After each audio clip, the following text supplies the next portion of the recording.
Hello YouTube, hope you're all keeping well out there.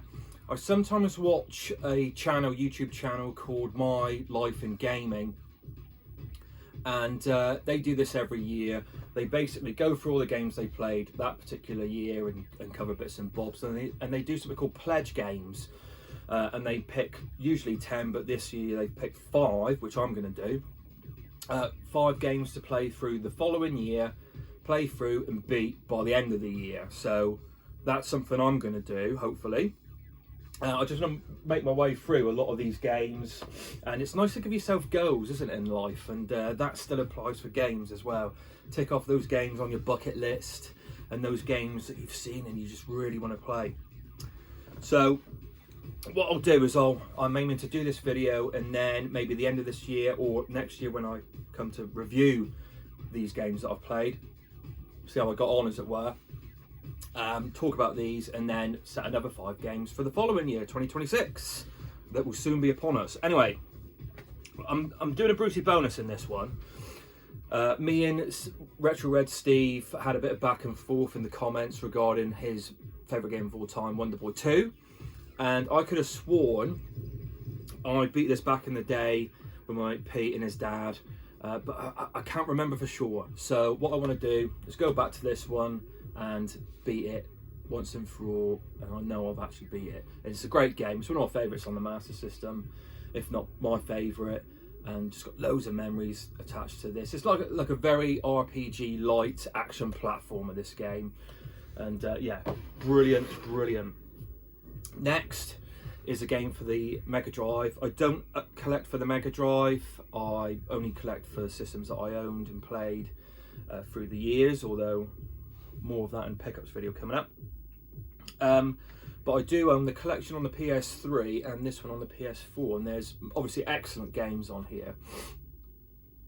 But one that really stands out to me, and it's one I've actually started for this year's pledge games, is Beyond Oasis, which is kind of a, you know, I use this very loosely, a Mega Drive's equivalent of Zelda. So it's sort of top-down, colourful, RPG-ish light, more action, adventure, going on quests, going into dungeons, fighting bosses, statting up a little bit, getting new weapons.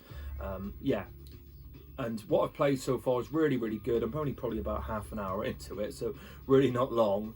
But it's one that has always intrigued me. It looks beautiful. It's got like a fantastical medieval stroke Arabian look to it, and the music's by legendary Yuzo Koshiro of Streets of Rage fame, so it's going to sound awesome, and it does already. So yeah, that one is at number, well, 1 proper, I guess. That's the Brucey bonus.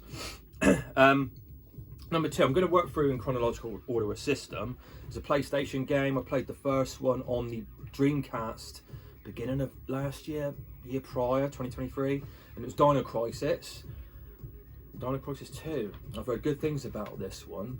By Capcom, same as Resident Evil. Similar stylings to Resident Evil, just switch out the zombies and bring in the dinosaurs. And like Resident Evil, this is what I've heard, the first Dino Crisis was like the first Resident Evil where it was more based on survival horror, you know, really managing your health, your ammunition for your weaponry. Whereas this one, they've sort of freed it up a little bit and it's much more action-packed. So yeah, really keen to give this one a go.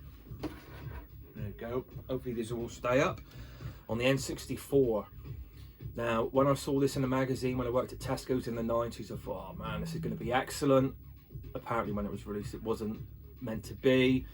They released Castlevania. One of my favourite games was Castlevania 4 on the Super Nintendo, and still is one of my favourite games of all time. And they released the vanilla version of this, and it was apparently a bit of a turkey. So yeah, quite glitchy, and other things like gameplay errors in it, and the story didn't flow. Whereas in this one, Legacy of Darkness, they've gone back to it and they've improved, you know, provided some quality of life improvements in it, padded the story a little bit, gave you a few more options. I can't quite remember the details, but again, this year of 2025 is a real start of going through this collection and narrowing it down, getting rid of all the the filler, well, not filler, I mean, all these games are, as far as I'm concerned, really good, but the ones that just don't cut the mustard, as it were, are gone. So if I play this, complete it, and I don't like it, this is going to be up for sale. If I like it and I've got an attachment to it, it stays in the collection. That's the way it should be. I think in this one, it was just, like many games for the N64 and the PlayStation, it was taking those 2D game series, switching them into 3D and just making those work. And obviously this is their first stab at it, and it didn't quite pull off. Right, next, a game that was originally released on PlayStation 2, and it's Silent Hill 2. I've obviously got the PS3 HD version. I did start playing this back when we moved house about 5-6 years ago, and literally as we were moving, so packed the thing up just as I was sort of just into the game. I think I got about a quarter of the way in. I got to the hospital with the nurses, creepy nurses. So I want to go back and finish this. I know it's a seminal game. I know it's got a huge sort of following. I played the first one on the original PlayStation and enjoyed it. It was dated, but you know, I can go back and play these games and appreciate it for the time. You know, that's what it's about, isn't it? So yeah, really keen to go back to this one and give it a bash. I have heard that this HD collection isn't particularly good when it comes to the Silent Hill games. Others aren't so bad, I believe. And I don't know why that is. I think they might be a bit more glitchy. The controls don't work. I can't remember what it is, but let me know in the comments below. And let me know if I should really play the PS2 version of this. I'd sooner play this one because it's just much more convenient because I've got the blooming game at the moment. I don't own it on PS2. And obviously it's going to look more vibrant on my HD TV downstairs, which is bigger. So yeah, I'm probably still going to keep with this one, but let me know what the differences are. There's that one. For the PS4 and obviously the PS5 is Cyberpunk 2077. An absolute turkey when it was released. All the pencil neck management no doubt pushed the designers to get this out before it was fully cooked, and yeah, it just, there was a huge backlash against it. Really buggy, unplayable, but they've had like 1,000,001 patches, probably about a terabyte's worth of updates and patches have gone through now. This was my mate's version. He said it was really good, and he even played the slightly gimped version back in the, you know, a couple of years ago. But I put this in, and it said I could download the PS5 version free for nothing with all the DLC. So yes, thank you. Massive download on my PS5 console, but really looking forward to playing this one. An RPG by CD Projekt. Loved their game The Witcher. Looking forward to their new one. And yeah, it's just such a shame, but they, kudos to the designers or the developers or whoever made the decision to really support this after its release and make good on their original vision for the game. But yeah, an RPG. Love the cyberpunk. I love cyberpunk as well. Cyberpunk subgenre, and I like steampunk. That futuristic Blade Runner-esque look. Loads of weapons to you know, action in there. Good driving segments. Lots of story and narrative. Loads of upgrades and upgrade trees. Love all that. Really can't wait to play this one. I'm probably going to play this straight after on the PS5 I finish Prince of Persia The Lost Crown, and that is excellent, that game. I'm really enjoying that as a Metroidvania. Right, the last game I don't actually have. It's another one for the PS5.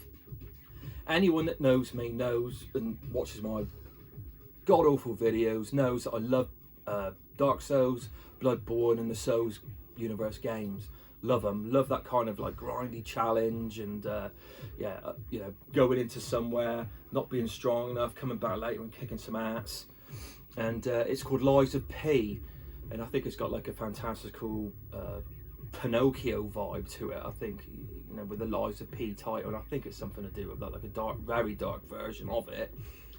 And the protagonist in this has got one, you know, a melee weapon in one arm, and then in his other arm that's like a bionic arm, and you get different arm attachments with different powers and grappling abilities and things like that. So yeah, it's got a lovely sort of gothic tone to it, very Lovecraftian, and it just looks right up my street. It's been ages since I played like a Dark Souls game. Obviously the last one I played was Elden Ring, and that was a good year or so ago, and I'm getting withdrawals and I need to play something to sort of fill that gaming hole for myself. So that one I definitely want to check off the list for this year. Looks really good. Let me know if you any of you guys have played it and what it's like. And that's it. So yeah, any comments below, let me know what you think to any of these games, which one maybe I should play first. I mean, some of these are quite short in theory, but because they're retro and a bit more difficult, they might take a bit longer than they actually should. And yeah, let me know in the comments what games you might want to tick off your bucket list for this year. And you know, that's what it's all about, isn't it? Setting little goals and playing these games. It's all right collecting them, but I want to play through some of these bad boys as well. Well, a lot of these bad boys, but time's finite, time's precious. And on that note, I've got to go and finish making tea. So everyone take care out there, stay safe, and I'll see you again.